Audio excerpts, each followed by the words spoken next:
नमस्कार दोस्तों, आज हम पढ़ेंगे 7वीं क्लास का पहला चैप्टर संस्कृत में सुभाषितानी।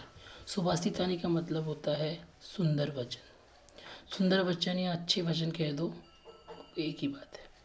इसमें पहला श्लोक है अपने पास, पृथिव्याम त्रीणि रत्नानि जलम अन्नम सुभाषितम मूढ़ै पाषाण खंडेषु रत्न संज्ञा विद्यते। पहला श्लोक है, पृथिव्याम त्रीणि रत्नानि जलम अन्नम सुभाषितम मूढ़ै पाषाण खंडेषु रत्न संज्ञा विद्यते। अब इसका अर्थ देखते हैं अपन, क्या होगा। धरती पर 3 रत्न है। पृथिव्याम त्रीणि रत्नानि, धरती पर 3 रत्न है। कौन कौन से? जल, अन्न और सुंदर वचन। पृथ्वी पर 3 रत्न है, जल, अन्न, सुंदर वचन। पहली लाइन का अर्थ समझ में आ गया।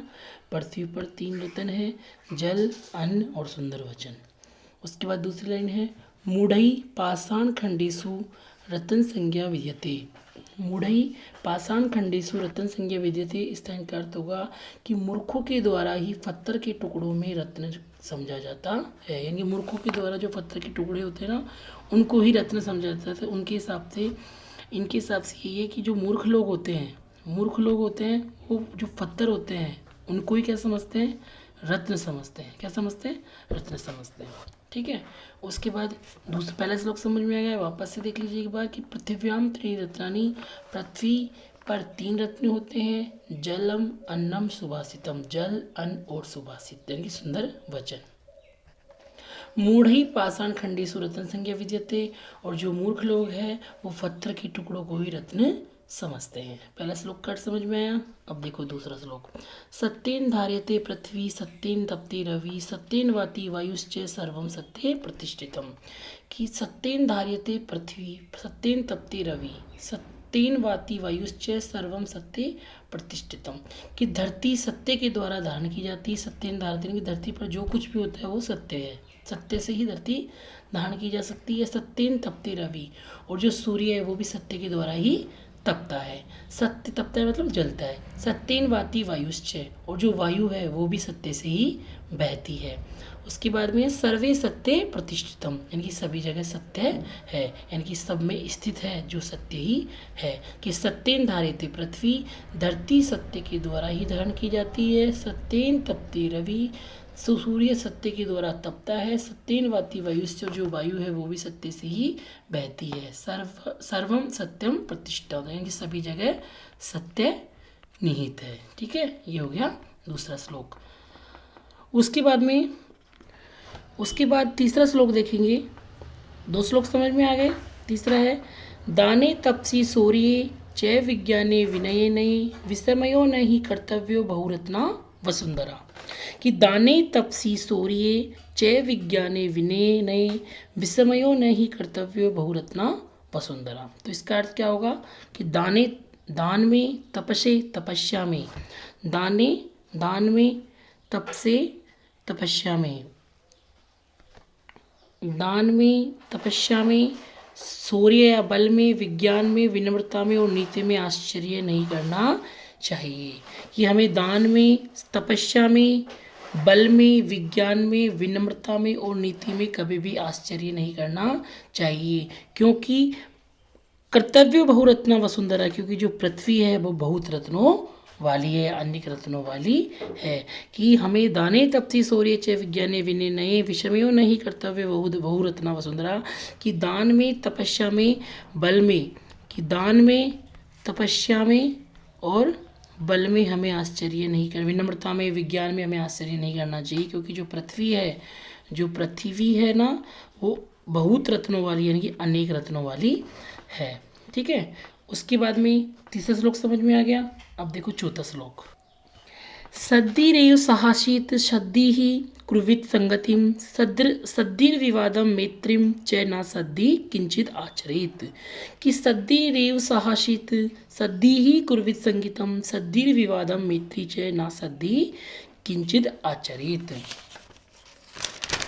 तो इसका अर्थ होगा कि सज्जनों के साथ ही हमें बैठना चाहिए, सज्जनों के साथ ही हमें संगति करनी चाहिए, और सज्जनों के साथ ही हमें झगड़ा और सज्जनों के साथ ही मित्रता करनी चाहिए। कि हमें सज्जनों के साथ ही तो बैठना चाहिए, सज्जनों के साथ ही संगति करनी चाहिए, सज्जनों के साथ ही हमें लड़ना चाहिए और सज्जनों के साथ ही हमें मित्रता करनी चाहिए।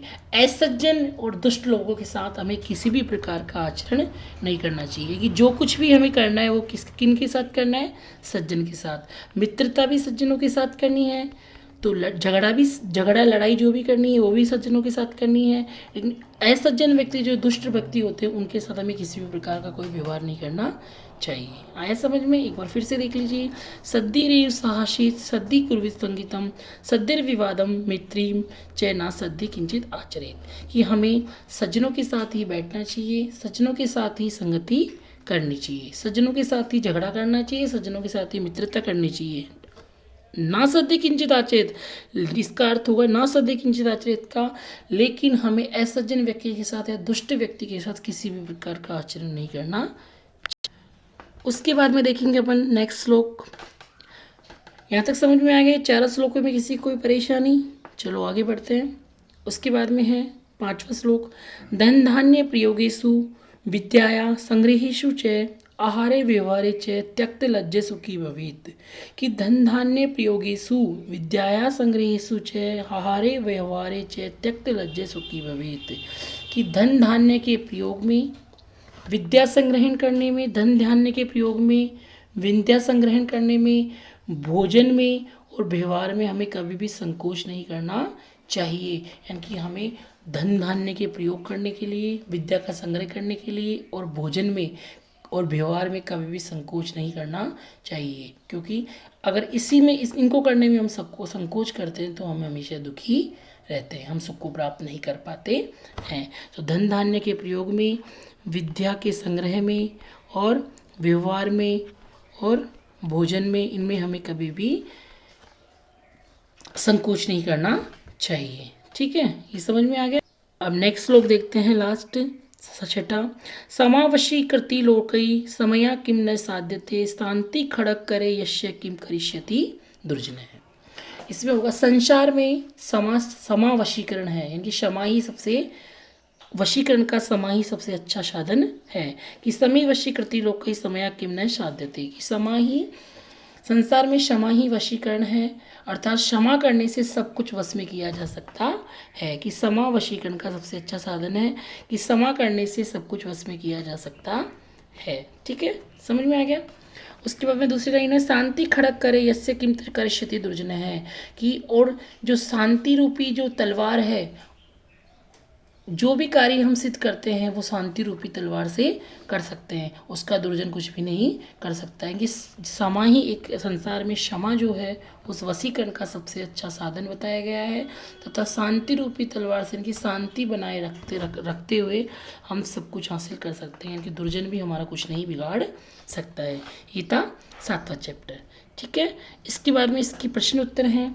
इसमें देखो, इसमें वर्ड मीनिंग दे रखी है। वर्ड मीनिंग आपके है पृथिव्याम, धरती पर, सुभाषितम, सुंदर वचन, मूढ़ई, मूर्खों के द्वारा, पाषाण खंडेशु, पत्थरों के टुकड़ों में, रत्न संज्ञा, रत्न का नाम, विद्यते, समझा जा सकता है, किया जा सकता है, धार्यते, धारण किया जाता है, तपते, जलता है, वाति, बहता है, वायुश्च, पवन भी, प्रतिष्ठितम, स्थित है, तपसी, तपस्या में, सूर्य, बल में, नए, नीति में, आश्चर्य, अनेक रत्नों में, बहुरत्न, अनेक रत्नों वाली, वसुंधरा, पृथ्वी, सद्धिरेव, सज्जनों के साथ साहसित, बैठना चाहिए, कुर्वित, करना चाहिए, सद्धिर्विवादम, सज्जनों के साथ झगड़ा।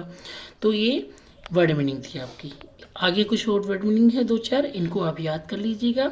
उसके बाद में नेक्स्ट वीडियो में अपन क्वेश्चन के प्रश्न उत्तर की बात करेंगे। और चैनल को लाइक और सब्सक्राइब जरूर कीजिएगा।